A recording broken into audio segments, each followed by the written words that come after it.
Hello, everybody. I'm Forrest Vernier. My guest today is Mackenzie Johnson, senior from the NCAA softball team. Or MJ is what you go by from your teammates. So, my first question is, what inspired you to play softball at Adrian College? What inspired me to play is both my parents played also at a D3 college. My dad played football and my mom played softball for 2 years. So they really pushed me if that was something I wanted to do when I was older, to do the best that I could to accomplish that. All right. Now, how has your experience as a student athlete shaped your time here at Adrian? Being a student athlete has completely changed my whole college experience. Coming into college at first, I wasn't going to play for the NCAA team.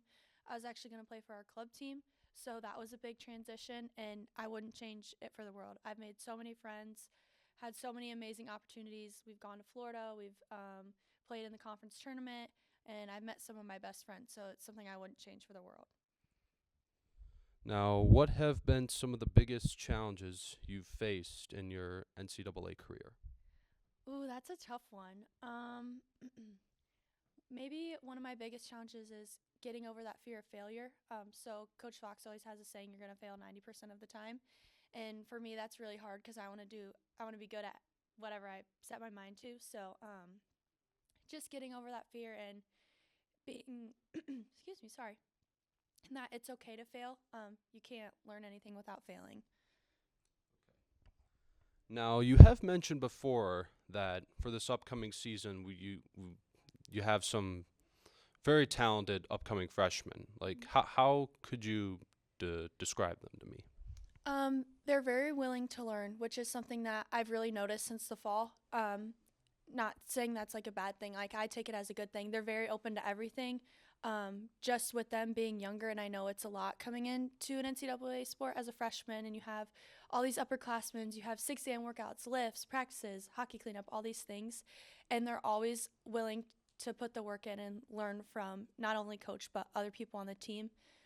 If they have a question, at first, they were hesitant to ask, but I think now with the culture, they're like, all right, let's get this rolling, let's get a move on. And they're not afraid to jump in, which is something I've really liked about them. Now, to follow up on that, what do you happen to know what they may have to bring to the table when it comes to offense and defense? Like, what's one thing that you've noticed in their skills? Excuse me. Whether it's offense or defense, what is something that stood out to you the most for that? I would probably say our defensive side, we just brought in 2 freshman pitchers to the pitching staff, which I think is going to help a lot, especially learning from our upperclassmen pitchers. They're really growing and really taking everything in stride. And with our positions, as you know, we lost our shortstop, our main starter shortstop, Carson Begelman. So that was obviously a big kind of hole to fill on the field. So not only our freshmen, but we also have sophomores and juniors. They're really working to kind of fill that hole she made and put out the best defense we've seen in a while. So I'm really excited for the upcoming season.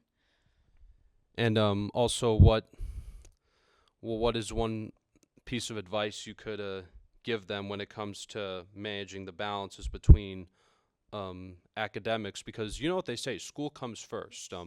What would you um, like? How would you tell them to manage the balance between school and sports? Time management. I know that sounds super cheesy, but like I have 2 calendars and a planner. So just managing our time and being diligent with it, like be present where you're at and get your work done. Because I know for me, I'm always on go, go, go with everything going on. So just having a schedule and sticking to it, and also not being afraid to ask for help. Like we do study hours for softball if you get to a certain GPA. And, I've never needed study hours, but like if I need time to go in, I'll ask coach, hey, can I sit here and study just to have a set time and place to be? Um, and just, yeah, time management because schedules are always changing, games change around, but just getting in that work when you can. Now, since I mean, si we're both seniors right Yes. now, and there's goals that I have. Becoming a full time broadcaster. I'm looking to get a job in the professional field of calling sports games. Um, what future goals do you have after you graduate, or is there still some way that you want to be there for this team in some way, shape, or form? Yeah, for sure. Mine isn't exciting as yours. After college, I kind of want to go into residential interior design, so working with houses down back home near Cincinnati. Being there for the team, oh, I don't know. I haven't really thought about it. Like, I've just been a part of the team for 4 years. Well, one of my best friends, Kira, is still going to be on the team, so I hope to be there for her as like a best friend. And I know my friends that graduated last year. I still call and text them every day almost, and kind of just talk things through. Just being there if they need someone to talk to. I think that's a big part. The mental aspect of the game, like again, I said with failure, that's can be really hard, especially when you're trying to balance school, academics, social life, family. You don't get to go home all the time. Just being there for them when they need it. Maybe not as much as the softball aspect, but more like mental health and emotionally. Just being there when they need it, and come to a few games every once in a while and support them that way too.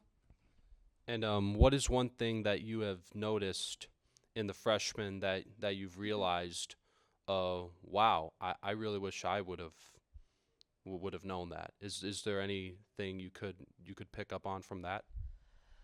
Um, I would say lean into your team. My freshman year, I never spoke to my teammates until probably my sophomore year.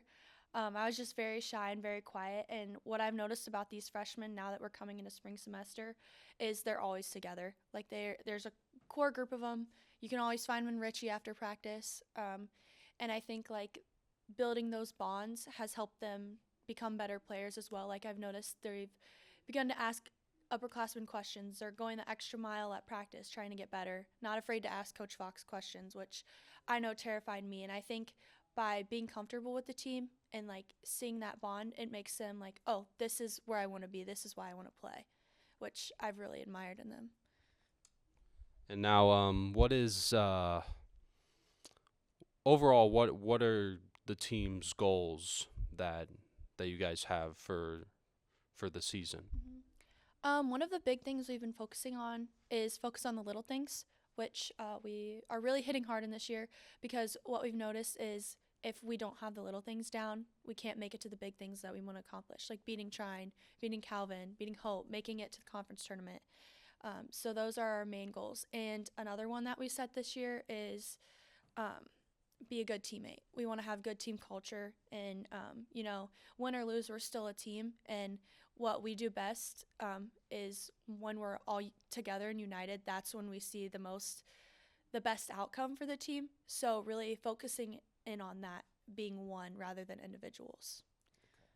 And just one more question, kind of a fun question here. Now you know that I've called many of your games Yes. before for about a few years now. Do you remember, do you ever look back to any games and listen to one of my calls and think, man, this kid's definitely got it on the mic? Do you remember like any specific ones that I've made? Well, you know which one I'm going to say, I think. It was when Carson hit a home run against St. Mary's, correct? Yep. And, she hit it, I think, out to left field. And you said, oh, Bruiser's got that one out there, or something like that. And I remember us talking about it after the game. And then when you call games, my family watches from home because obviously it's too far. And one day you came and talked to us after the game. My mom was like, is that the kid who calls your guys' game? And I was like, yeah, that's where. She's like, he does such a great job. So yeah, that one is probably my favorite one, is Bruiser's got that one, because it was a super hype moment, and that was just the icing on top of it. Yeah, I just decided I just straight up thought to myself, when a Bulldog hits a home run, that's my catchphrase I'm going to use. Let Bruiser fetch that when it's gone, and I'm definitely going to continue it for the rest of my time here at ACTV. And so yeah, I think that's pretty much all. I mean, we've reached the almost 11 minutes here. So MJ, I want to thank you so much for being here with me this afternoon, and thought I'd wish you good luck, and hopefully to see you around soon. Yes, of course. Thank you.